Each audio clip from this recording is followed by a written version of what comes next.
wayn sheegay in dadka dhan raali ka yihiin unoo ka nool degmada tan xudur gobolka Bakool degmada xudur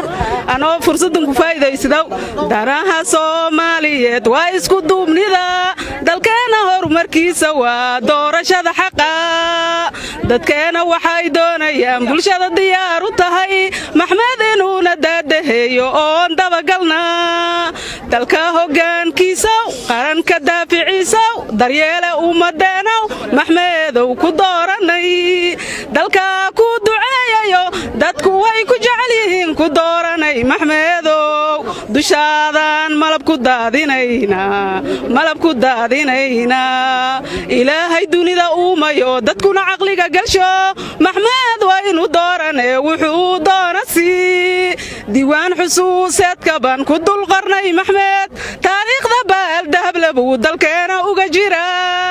dadka Soomaaliyeed xumaanta diida wanaaga doorta dadaalan horumar gaarne madaxweynaha way sheegay in wadankan Bakool ee dhibaato ku jarta walaalo way ka codsadaane maadaama aad mas'uuliyad weyn qaadi in dalkan Soomaali ka nool gaar ahaan gobolka Bakool degmada xudur in aad si degdeg ah ka deerta adii baan dhooga ki maalingayn kolay fiirsadaas salaamu calaykum waraxmatullaahi wabarakaatuh